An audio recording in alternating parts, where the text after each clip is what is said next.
So now the rain is stopped. It was as if in the midst of a film concerning an volcanic, a tornado, hurricane, volcanic eruption. Something had first gone wrong with the second apparatus, thus muffling and finally cutting all of noise of all of the blast and repercussion and thunder. And then, so what the writer is saying, so when the rain stopped, how does it seemed? It seemed that there was some movie was going on in which there was a sound of a storm, volcano, hurricane, blast. There was too much noise. And what all these noise represents? The noise, the sound of the raindrops, the sound of the thunder during the rain for 7 years. Suddenly that sound stopped and ripped the film from the projector and inserted in its a place of beautiful tropical slide which did not move or tremor. That means it seemed that all these things were removed from the film, and then there was a movie which symbolizes silence and a beautiful tropical scene. All these things symbolizes the scene outside the tunnel during the rain and after the rain. During the rain, because of the rain sound, it seemed that as if there was a hurricane or thunder or a storm or volcanic eruption or tornado. But when the rain stormed, it seemed that it was a beautiful tropical silent scene. The world ground to a standstill. The silence was so immense and unbelievable that you felt your ears had been stuffed. Stuffed means you are not listening anything. Something has been stuffed in your ear and there is no sound. You had lost your hearing altogether. You have lost your power to hear. This much silent was there that it seemed that you have lost the power of hearing.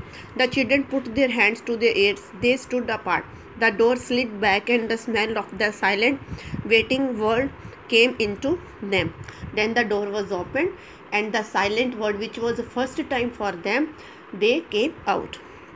The sun came out. It was the color of flaming bronze and it was very large, and the sky around it was blazing blue tile color. The color of the sun was flaming bronze, and the sky was very big for them, which was of blue color. And the jungle burned with sunlight as the children, released from their spell, rushed out yelling into a springtime. The forest over there was covered with the sunlight, and when the children came out of the tunnels, it seemed that they came out of some kind of a spell. Now don't go too far, called the teacher after them. No, you have only 2 hours, you would not want to be get caught together. So when the students started going far away, the teacher told them not to go far, because after 2 hours there will be again similar rain and they don't want them to get outside. But they were running and turning their faces up to the sky and feeling the sun on their cheeks like warm iron. They were taking off their jackets, letting the sun burn their arms. These were the way they were enjoying the sunlight. Oh, it's better than the sun lamp. Is it? Much better. They stopped running and stood in the great jungle and covered Venus and grew and never stopped growing.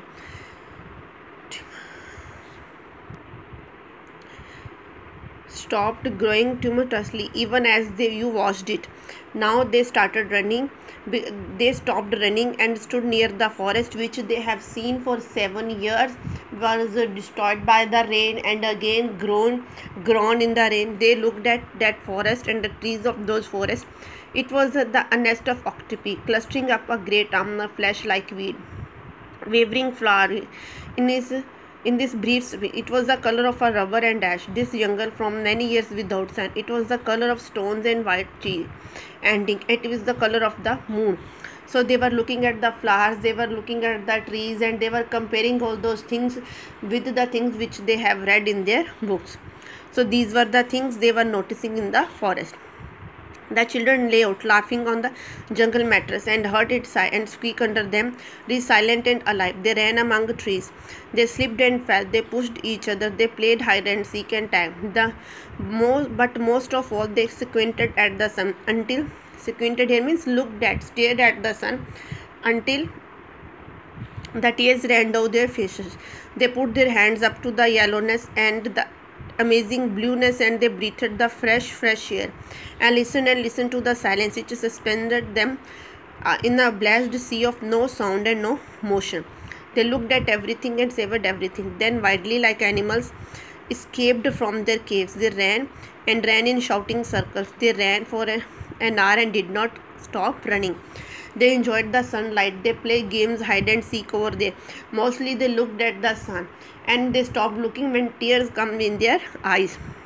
They enjoyed the sunlight on their arms, on their cheeks. They enjoyed the silence outside the tunnel when the rain stopped. It seemed that the animals came out from the cage. And then in the midst of the running, one of the girl wailed. Everyone stopped. Wailed means moaned. Suddenly she stopped. The girl standing in the open held out her hand. Oh, look, she said, trembling. They climbed slowly to look at her open palm. She got something. So she called everybody. Everybody came to her. In the center of it, cupped and huge, was a single raindrop. She began to cry looking at it. They glanced quietly at the sun. She felt first raindrop after 2 hours are over.